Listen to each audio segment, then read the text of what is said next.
Hello everyone, my self तरुण अग्रवाल और मैं Unacademy Nashik centre पर फिजिक्स का फैकल्टी हूँ। एक्चुअली क्या है, अकेडमी ज्वाइन करने के पीछे सबसे बड़ा जो फैक्टर मैं मानता हूँ वो है एनवायरनमेंट। यहाँ पर आप अपने जैसे ही 100-500 बच्चों को देखते हैं जो दिन रात मेहनत कर रहे हैं। आपको लगता है, आप बाहर देखते हैं, सबसे पहली बात बाहर लोगों को घूमते हुए देखते हैं, फिरते हुए देखते हैं, तो आपको लगता है कि नहीं, हमारा जो टीनेज ग्रुप है वो मजे कर रहा है और ये सब कर रहा है, ये सब। लेकिन जब आप एक्चुअली में झांक कर देखते हैं कि नहीं, हमारा टीनेज ग्रुप एक ऐसा भी है जो बहुत ज्यादा एफर्ट मार रहा है अपनी लाइफ को गाइडेंस करने के लिए। तो मैं सबसे ज्यादा यही कह रहा कि एक पॉजिटिव एनवायरनमेंट जो होता है, नॉट, मैं कंपटीशन की बात नहीं कर रहा, मैं एक बात कर रहा हूँ पॉजिटिव कंपटीशन की। कभी भी आपको ये दूसरों को देख के ये नहीं लगना चाहिए कि आप मेरे इससे कम क्यों आ रहे हैं। बात ये सोचो कि इसके ज्यादा क्यों आ रहे हैं भाई, ये नहीं। हमेशा अपने देखो कि अपना इंप्रूवमेंट कैसे कैसे कर पाए। तो ये कब मिलेगा आपको, जब आप 40 बच्चों के बीच में रह के पढ़ पाओगे और सीख पाओगे एक गाइडेंस, एक बिल्कुल प्रॉपर प्लानर के अकॉर्डिंग। क्या होता है कि सिलेबस है हमारे पास, एक मतलब नॉट दैट जेईई और नीट का सिलेबस है तो छोटा नहीं है, खूब आराम अच्छा खासा ठीक ठाक सिलेबस है। इसके लिए हमको 2 ईयर्स का प्रोग्राम दिया गया है। अब इस 2 ईयर्स के प्रोग्राम में भी कई बार ऐसा होता है कि हम चाहते हैं स्टार्टिंग में तो बहुत आराम से सिलेबस को कवर अप करते हैं, खींचते हैं, सब चीजों को लेते हैं। बाद में क्या होता है, जब हमारा वास्ट टॉपिक बच जाता है और टाइम कम रहता है तो भागने लग जाते हैं हम। बट ऐसा नहीं है बिल्कुल भी। अगर हमारे पास एक प्रॉपर प्लानर होगा कि इतने लेक्चर में, इतने डेज में हमको ये सब कवर अप करना है, तो क्या है, इनिशियली क्या है, हम उसी पेस पर, उसी लर्निंग पेस पर लेके चलेंगे। तो सबसे बड़ा फायदा तो अकेडमी का यही होता है कि हमें एक एनवायरनमेंट मिलता है और दूसरा एक गाइडेंस मिलती है हमको हर चीज से रिलेटेड, क्योंकि बहुत ज्यादा एक्सपीरियंस लोग हैं। मतलब आप जिस फेज से गुजर रहे हैं उन वो फेज वाले बच्चों को गुजार चुके हैं। जितनी भी हमारी फैकल्टीज हैं, हम हैं, तो हमारे आंखों से बच्चे जा चुके हैं पहले, तो हमको पता है कि बच्चे को कहाँ तकलीफ आने वाली है या कहाँ उसको ये फायदा मिलने वाला है।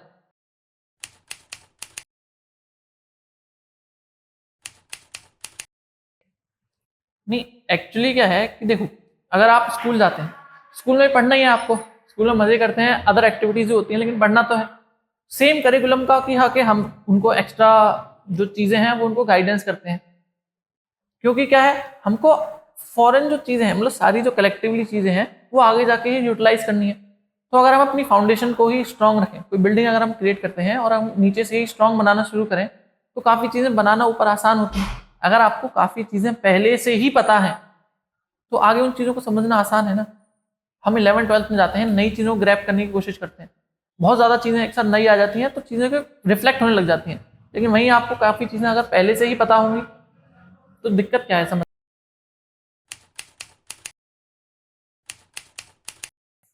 सबसे पहली बात तो ये है कि ये जो एकेडमी ज्वाइन करवाना या फिर बहुत ज़्यादा आप जैसे कह रही हैं कि हेक्टिक शेड्यूल की बात करना, सबसे पहली बात ये, hectic schedule as a burden नहीं है। ये किसी भी बच्चे का पोटेंशियल अनलॉक करना है। हम एक्सरसाइज करते हैं, हम थोड़ी थोड़ी चीज़ों को इंक्रीज करते जाते हैं। हम ह्यूमन है, हमारे अंदर कितना पोटेंशियल है ये हमको नहीं पता। इस चीज़ को अगर हमें इंक्रीज करना है धीरे धीरे तो हमें मेहनत करनी पड़ेगी। कई लोग इस चीज़ को बर्डन की तरह सकते हैं कि 2 साल की जर्नी है, अगर हमसे रैंक नहीं निकली तो हमारा कुछ नहीं हो पाएगा। नहीं, आप ये भी तो देखिए कि आप 2 साल पहले या फिर आप जब किसी भी इंस्टीट्यूट को ज्वाइन करते हैं उससे पहले आप क्या थे और ज्वाइन करने के बाद क्या है, क्योंकि 1 साल के दौरान आपने मेहनत भी तो कुछ करी है। वो मेहनत दिखती है, मेहनत कभी भी वेस्ट नहीं जाती। तो इनिशियली आप जो अपनी ऊपर काम कर रहे हैं वो आगे कहीं ना कहीं तो रिफ्लेक्ट होगा। चाहे आप टॉप मोस्ट पॉइंट पर नहीं पहुंच पाए, बट कहीं ना कहीं तो पहुंचेंगे। इसी वजह से आपको मेहनत करती रहनी चाहिए।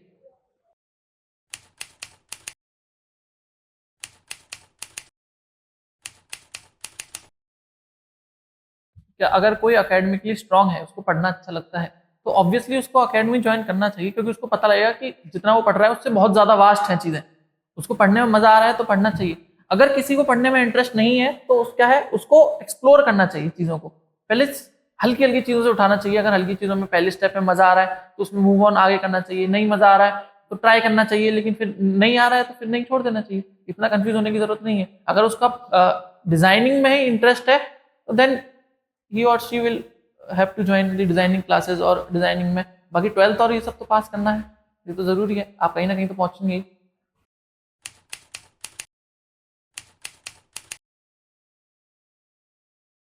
It depends on child, literally 7th-8th is good. 6 से पहले आई गेस उसको नॉर्मल हल्का रखें तो ही काम चलेगा। लेकिन अगर 6-7 से पेस बनाते, लेकिन 8th-9th के बाद तो उसको ज्वाइन करना चाहिए, क्योंकि 8th-9th में अगर उसको एक्चुअली में अगर प्रिपेयर करना है, अगर अपना सेल्फ ग्रोथ इम्प्रूव करना है, अगर उसको जानना है कि चीज़ें क्या हैं, समझना क्या है, तो देखो 8th-9th-10th में प्रेशर, मैं जानता हूँ प्रेशर एक चीज़ है, बट इतना प्रेशर नहीं डालते, इतना प्रेशर नहीं होता जितना हमको अचानक से, अगर हम बिल्कुल खाली छोड़ के 11th से शुरुआत करें और अचानक से ही प्रेशर आ गया, तो वो प्रेशर हैंडल करना ज़्यादा मुश्किल है। 8-9 के बच्चे जो आते हैं मेरे पास, वो जो जिनको मैं समझाता भी हूँ, जिनको पढ़ाता भी हूँ, उनको भी यही है कि चीज़ें वो समझ रहे हैं धीरे धीरे। हालांकि एक साथ वो ग्रैब करना, अब 8th क्लास के बच्चे की कितनी छोटी उम्र है, वो ग्रैब करना इज वेरी हार्ड, बट चीज़ों को धीरे धीरे धीरे धीरे समझना तो उनके लिए आसान है ना, काफ़ी ज़्यादा। 8th-9th-10th तो मैं सजेस्ट करूँगा कि अच्छा है, क्योंकि 10th में तो हमारे पास बोर्ड ही आ जाता है।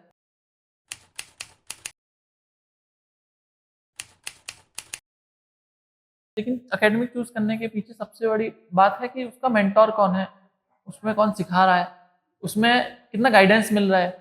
और ऐसा तो नहीं है कि प्लानर नहीं, या छुट्टियां ज़्यादा हो रही हैं, सब काम चल रहा है, बात धीरे धीरे धीरे धीरे करके आगे बढ़ रही है। मतलब प्लानर जो है, मतलब सब उसको फॉलो कर रहे हैं, समझ रहे हो आप, कि चीज़ों को धीरे धीरे सब चीज़ों को प्लान कर रहे हैं, आप पे गाइडेंस रखी जा रही है। आप एज अ पेरेंट्स को, आपको बिल्कुल ऐसा नहीं लग रहा कि हमने अपने बच्चे को गलत डाल दिया है।